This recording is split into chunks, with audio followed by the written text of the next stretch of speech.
గీతా దర్శనం 24వ భాగం 21/1/24 బ్రహ్మశ్రీ నోరి శ్రీనాథ వెంకట సోమయాజులు గారి వ్యాఖ్యానాన్ని మనం అనుసరిస్తున్నాం. క్షేత్ర విభాగ యోగంలో ఉన్నాము.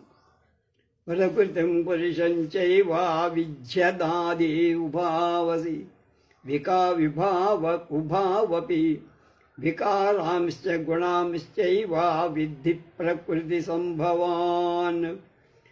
7వ అధ్యాయం 6వ శ్లోకంలో ఈశ్వరుడికి క్షేత్రజ్ఞ స్వరూపమైన పరా అపరా ప్రకృతులను గురించి చెప్పారు. ఏతద్యోనీని భూతాని అంటూ సమస్త ప్రాణులకు ఈ పరాపర ప్రకృతులే కారణం అని చెప్పారు. అందులో ఆ పరాపర అపరా ప్రకృతి క్షేత్ర స్వరూపం కలిగింది, పరాప్రకృతి జీవస్వరూపం కలిగింది. ఈ అపర ప్రకృతులు అనాదులని, సమస్త భూతాలకు పరాపర ప్రకృతులే కారణమని ఇప్పుడు చెప్తున్నారు. ప్రకృతి, పురుషుడు, జీవుడు. పురుషుడంటే జీవుడు.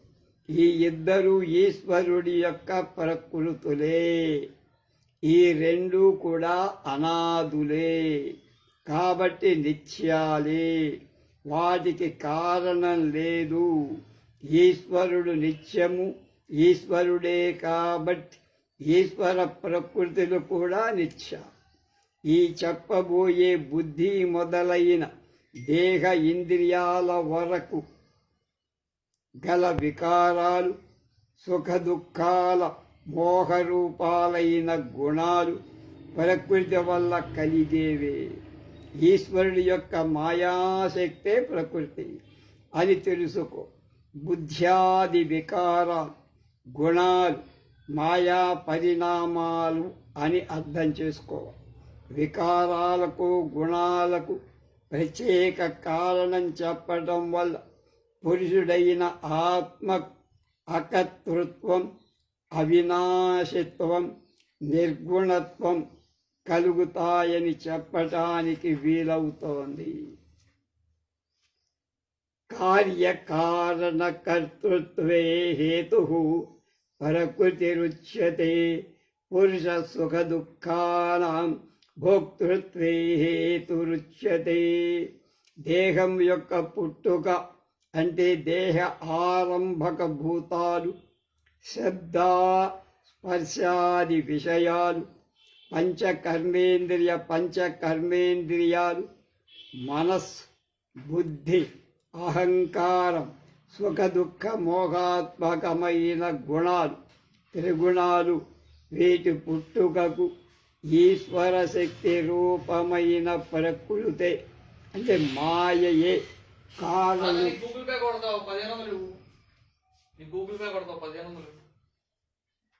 డబ్బా తీసుకురా.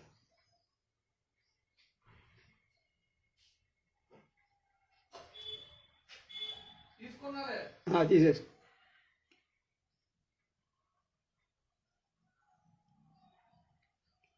శరీరం కార్యం, దానిలో ఉన్న దశేంద్రియాలు, మనసు, బుద్ధి, అహంకారం, ఈ 13 కారణాలు. వీటికి కారణం ప్రకృతి అంటే వీటి కర్తృత్వం ప్రకృతి. ఆ కార్యకరణాలను ఉత్పత్తి చేసే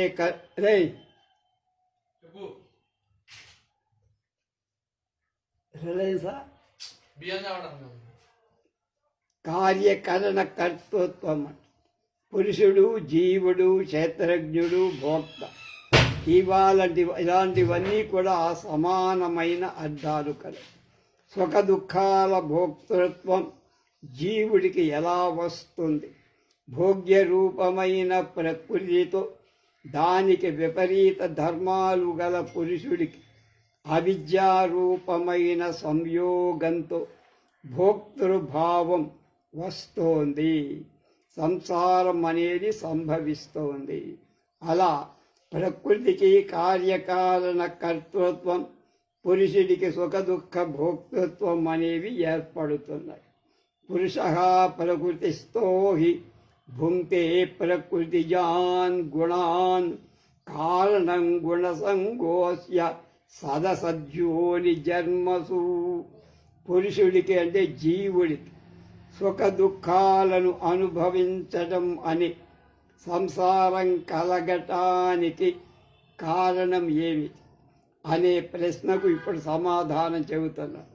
భోక్త అయిన పురుషుడు అవిద్యా స్వరూపమై కార్యకారణ రూపంలో పరిణమించినట్టి ప్రకృతిలో ఉంటూ ఆ ప్రకృతి వల్ల కలిగినటువంటి సుఖం కాని దుఃఖం కాని మోహం కాని రూపంలో ఉండే సత్వ రజస్ తమో గుణాలను పొంది నేనే సుఖం, నేనే దుఃఖం, నేనే మూఢుణ్ణి, నేనే పండితుణ్ణి, వివేకవంతుణ్ణి అనుకుంటూ అనుభవిస్తారు.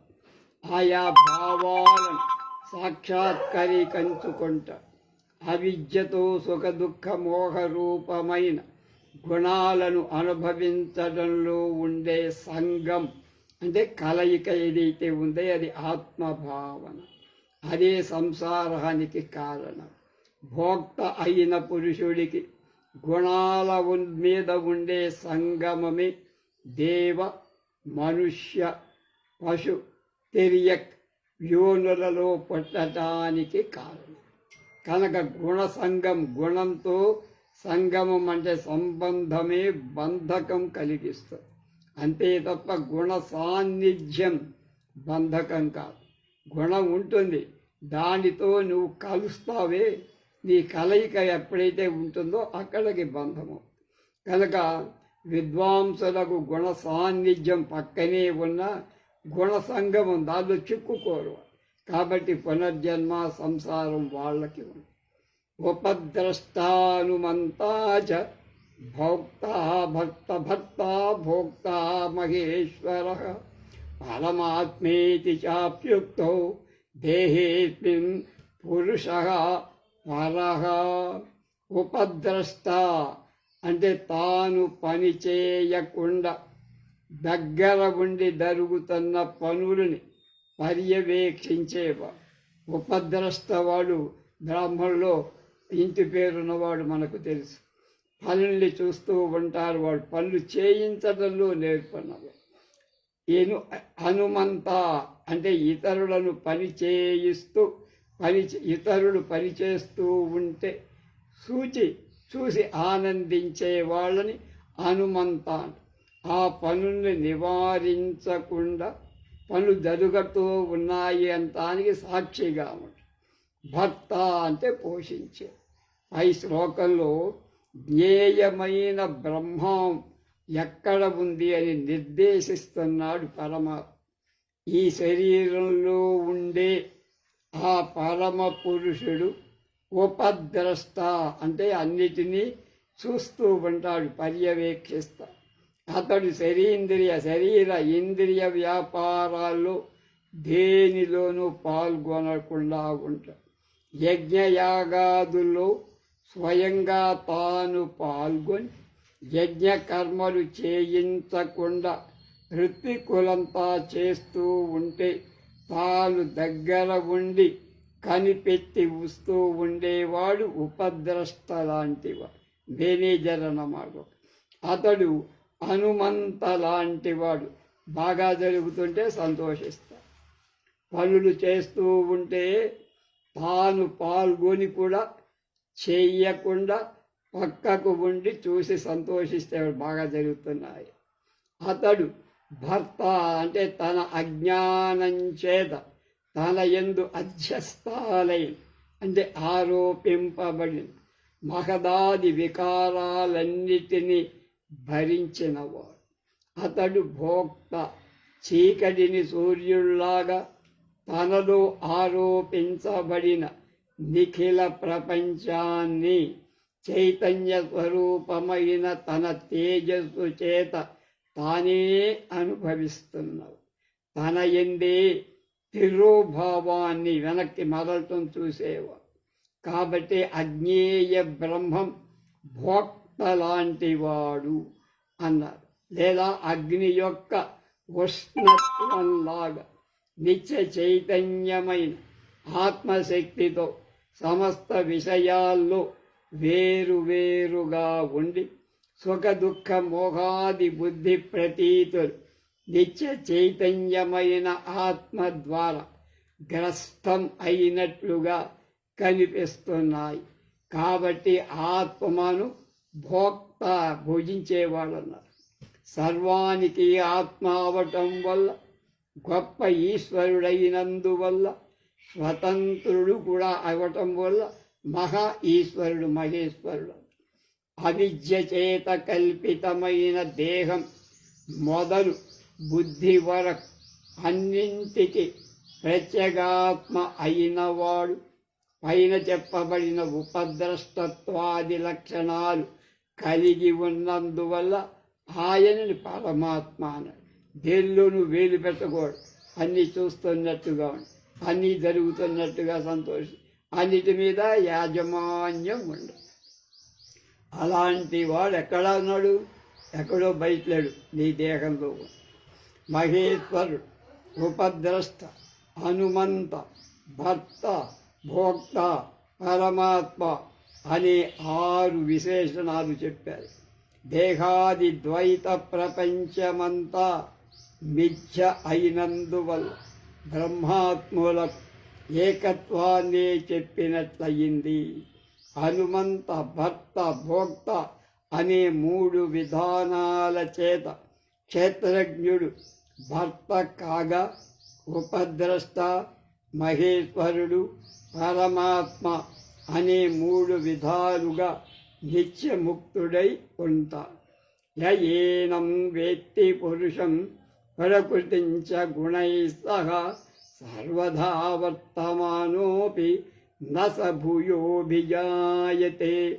పైన చెప్పిన లక్షణాలు కలిగిన ఆత్మ ఎవడు పైన చెప్పబడిన విధంగా తెలుసుకుంటాడు, నేను సాక్షాత్తు ఆ పరమాత్మని అని తెలుసుకుంటాడు. అంతేకాక అవిద్యారూపమైన ప్రకృతిని వికారాలతో కూడా నశించిపోయే దానిగా తెలుసుకుంటాడు. అలాంటి వాడు రకరకాలుగా సంచరిస్తున్నా ఆ విద్వద్దేహం నాశనమైపోయాక మళ్ళా పుడుతూనే ఉంటాడు.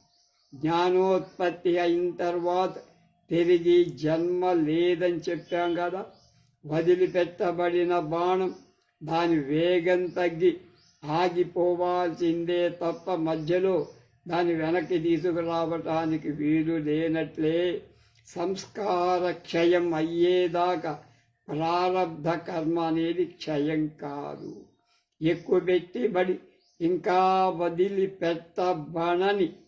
వదిలిపెట్టబడని బాణంలాగా ఆగామి సంచిత కర్మలు జ్ఞాన అగ్ని చేత దగ్ధమైన బీజంలాగా జన్మను ఇవ్వవు. బీజం విత్తనం దగ్ధమైతే మాడిపోతే అది అందులోంచి అంకురోత్పత్తి ఉండదు. అలాగే జన్మలు రావు.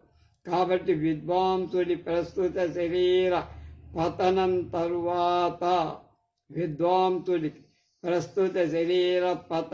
తరువాత మళ్ళీ జన్మ ఉండదు.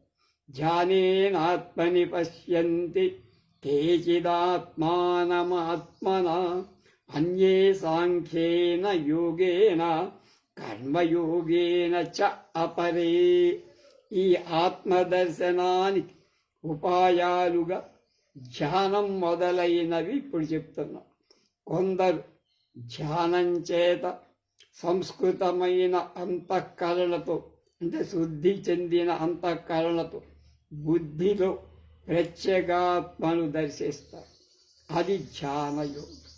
మరికొందరు సాంఖ్యం చేత, జ్ఞానం చేత సంస్కృతమైన శుద్ధి చేయబడి అంతఃకరణంతో సాంఖ్యయోగంతో ప్రత్యేగాత్మను దర్శిస్తారు. మరికొందరు ఈశ్వరార్పణ బుద్ధితో చేసే కర్మ ద్వారా, కర్మయోగం ద్వారా సత్వశుద్ధి కలిగి జ్ఞానోత్పత్తి కాగా సంస్కృత అంతఃకరణతో అంటే శుద్ధి చేయబడిన అంతఃకరణతో ప్రత్యేగాత్మను దర్శిస్తారు. శబ్దాది విషయాల నుండి శ్రోత్రాది ఇంద్రియాలను మరల్చి మనస్సును ప్రత్యేక రూపంలో నిలిపి ఏకాగ్రతతో చింతించటాన్ని ధ్యానం. మళ్ళా శబ్దాది విషయాల నుండి శ్రోత్రాది ఇంద్రియాలను మరల్చి మనస్సును ప్రత్యేక రూపంలో నిలిపి ఏకాగ్రతతో చింతన చేయటాన్ని ధ్యానం.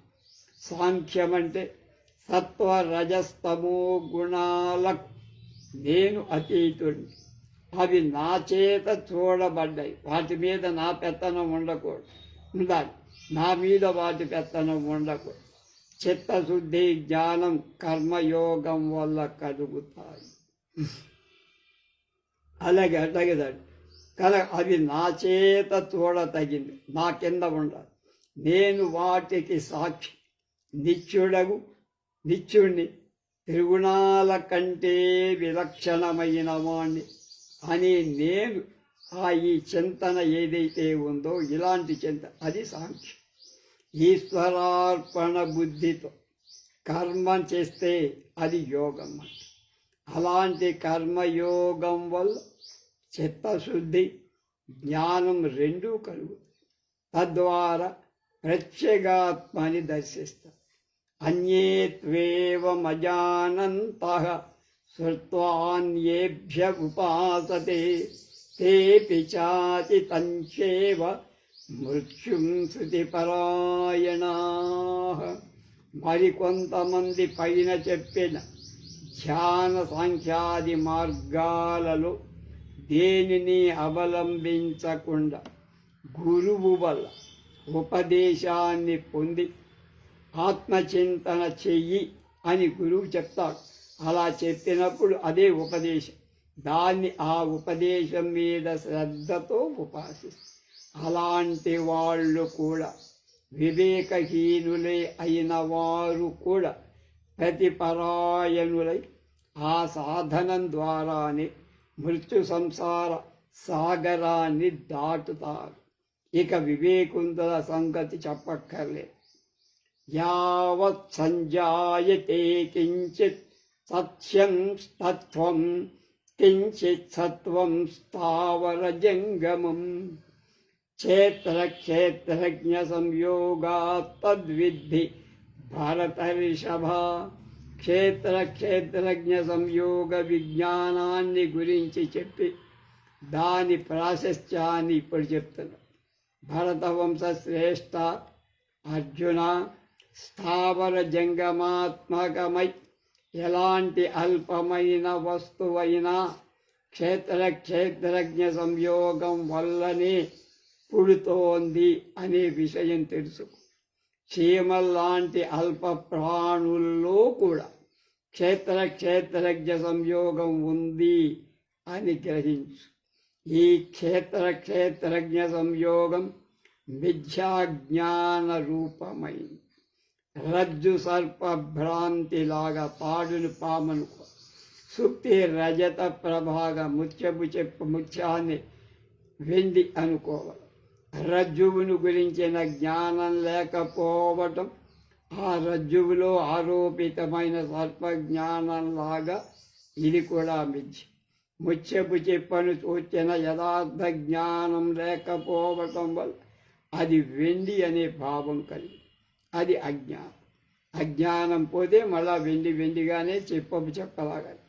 మిథ్యాజ్ఞానం అనేది జన్మ రావటానికి కాదు. మిథ్యాజ్ఞానం నివృత్తం పోగానే క్షేత్రజ్ఞ సంయోగం దాంతో ఉండేటువంటి బంధం తొలగిపోతుంది.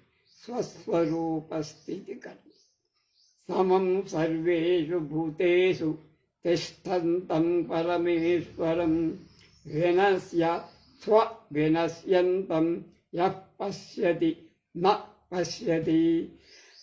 బ్రహ్మాది స్తంభ పర్యంతం నిఖిల భూతాలలో నిర్విశేషంగా ఉండే నిఖిల భూతాలు నశించినప్పటికీ తాను మాత్రం నశించకుండా ఉండేది దేహేంద్రియాలు బుద్ధి అవ్యక్త ఆత్మల కంటే పరుడైనా ఏకం అవ్యక్తం అయిన పరమాత్మను తెలుసుకున్నవాడెవడైతే ఉంటాడో వాడే సమ్యక్ దర్శనం కలవ.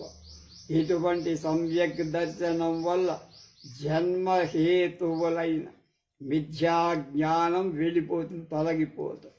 క్షేత్రజ్ఞ సంయోగం ప్రాప్తించకుండా పోతుంది. అందుచేత ఎప్పుడు ఆత్మస్వరూపంగానే ఉండాలి అనే భావం. సమం పశ్యన్ హి సర్వత్ర సమవస్థితమీశ్వరం నహి నశ్చాత్మనాత్మానం తతో యాతి పరాంగతిం. పై శ్లోకంలో చెప్పబడిన లక్షణాలు గల పరమేశ్వరుణ్ణి సమస్త భూతాల్లో సమభావంతో చూసేవాడు జ్ఞాని. తన్ను తానే హింసించుకోడు కాబట్టి అలాంటివాడు మోక్షమని పరమ ఉత్కృష్టమైన గతి పొంది. తను తానే హింసించుకోడంటే శరీరాన్ని సృష్టింపచేసుకోవడం, తపస్సును ఇంకోటోనో ఇంకో. అజ్ఞానులైన వాడు ప్రసిద్ధం ప్రత్యక్షం అయినటువంటి ఆత్మను వదిలేసి తిరస్కరించి అనాత్మలైన శరీరాదులనే ఆత్మగా భావించి ధర్మాధర్మాలు పుణ్యపాపాలు చేస్తూ వాటికి ఫలితంగా ఒక శరీరమని ఆత్మనాశనం చేసి వేరొక శరీరమని ఆత్మ పొందుతున్నారు. అజ్ఞానులు ఈ విధంగా మాటి మాటికి తమ శరీరమనే ఆత్మను పొందుతూ దాన్ని మళ్ళీ నాశనం చేసుకుంటూ ఉంటారు. కాబట్టి అజ్ఞానులంతా ఆత్మహంతకులవుతున్నారు.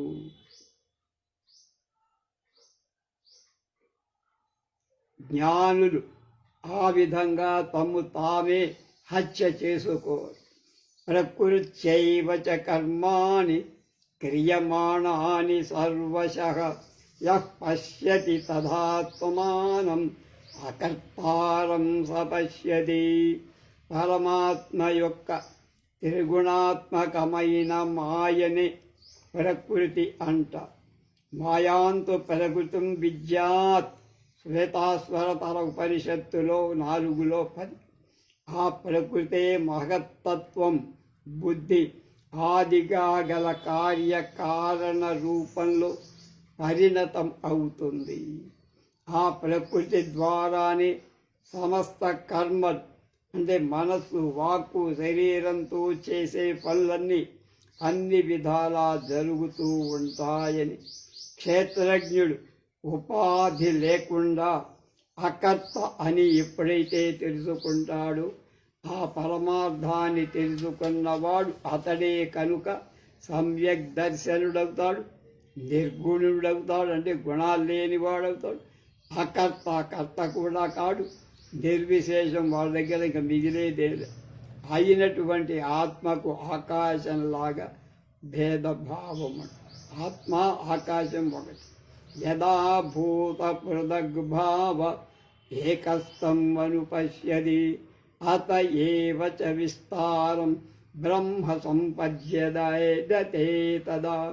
స్థావర జంగమాత్మకమై సమస్త భూతాల్లో పరస్పరం కనిపించే భిన్నత్వాన్ని సద్రూపమైన ఆత్మలో ఉన్న దానినిగా శాస్త్ర ఆచార్య ఉపదేశం వల్ల తలచి ఆత్మ ప్రత్యక్షంగా ఆత్మైవేదం సర్వం అని ఛాందోగ్యోపనిషత్తులో 7:25-2లో ఇదంతా ఆత్మస్వరూపమే అని తెలుసుకున్నప్పుడు ఆ ఆత్మ వల్లనే ప్రాణం సమస్త భూత నిస్థారం పృథివ్యాప తేజో ఆయురాకాశాత్ పరస్పర భిన్నత్వం కూడా కలిగిందని వీటి ఆవిర్భావ తిరోభావాలన్నీ స్వప్నంలో జరిగేలాంటివని తెలుసుకున్నవాడు బ్రహ్మమే అవుతున్నాడు, బ్రహ్మభావాన్ని పొందుతున్నాడు.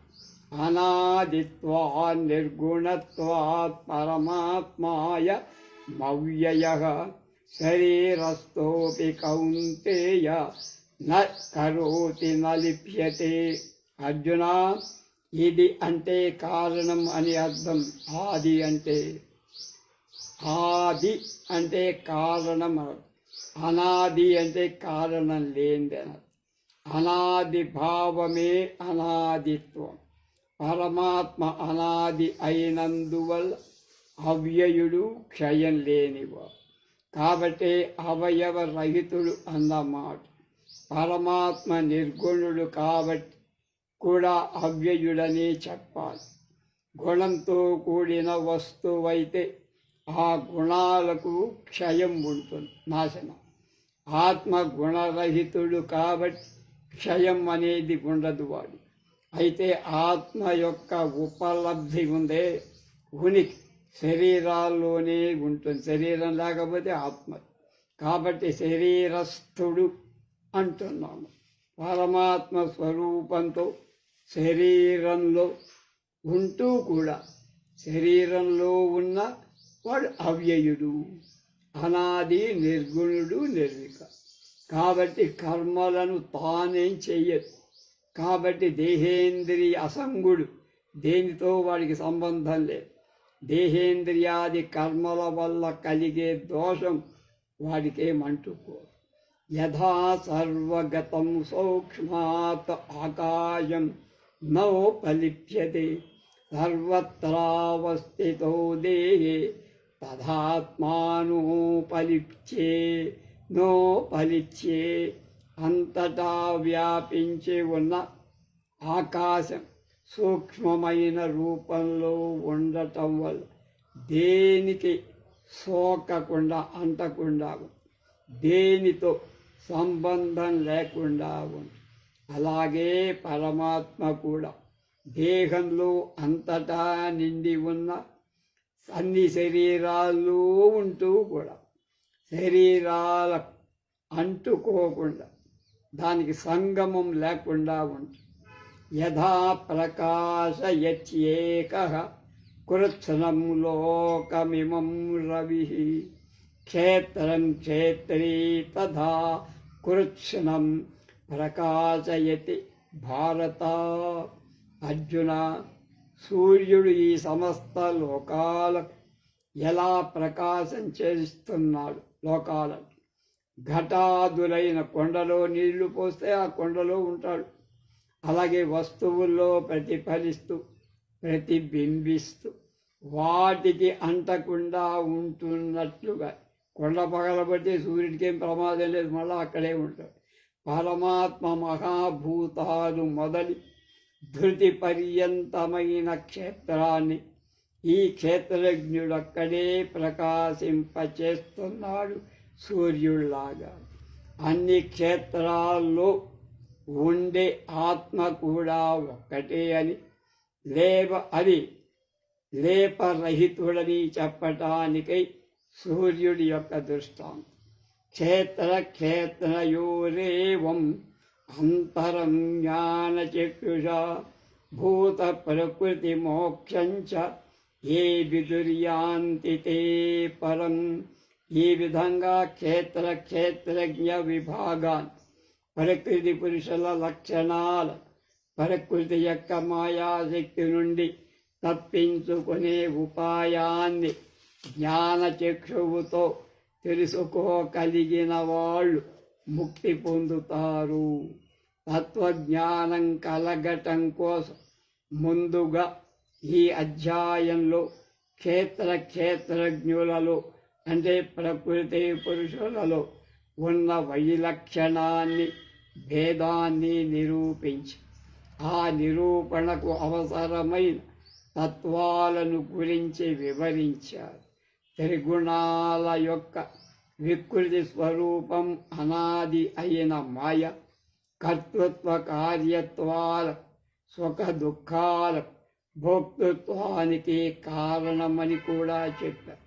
సూర్యుడక్కడే సమస్త వస్తువులకు ప్రతిబింబ రూపంలో ఉంటూ లోకాలన్నిటినీ ప్రకాశింపచేస్తూ కూడా వాటి అన్నిటికీ వేరుగా అంటకుండా ఎలా ఉంటాడో అలాగే క్షేత్రజ్ఞుడు ఆత్మ సమస్త దేహాల్లో ఉంటూ కూడా ఆయా దేహాలు అన్నింటికంటే వేరై ప్రపంచానికంతకు సత్వను స్ఫూర్తిని ఇస్తాడు. అయితే కేవలం ప్రకృతి పురుష భేద విజ్ఞానం చేత మాత్రమే క్షేత్రజ్ఞ జ్ఞానం చేత మాత్రమే మోక్షం రాదు. సర్పం కాదని జ్ఞానంతో అంతవరకు ఉన్న సర్పమనే భ్రాంతి తొలగిపోగా రజ్జువు యొక్క యథార్థ జ్ఞానం వల్ల తాడు భయం పోయినట్లుగా ప్రకృతిలోని భ్రాంతి తొలగించుకొని దాని యథార్థ జ్ఞానాన్ని పొందటం వల్ల సంసారం తొలగి కైవల్యం సిద్ధిస్తుంది అని ఈ క్షేత్రజ్ఞ విభాగ యోగం సారాంశంగా మనకి చెబుతుంది. ఇది శ్రీమద్భగవద్గీతాసూపనిషత్ బ్రహ్మ విద్యాయాం యోగశాస్త్రే శ్రీకృష్ణార్జున సంవాది క్షేత్రజ్ఞయోగో నామ త్రయోదశోధ్యాయః. రేపు గీతా దర్శనంలో 14వ అధ్యాయం గుణత్రయ విభాగ యోగం తెలుసుకుందాం. స్వస్తి.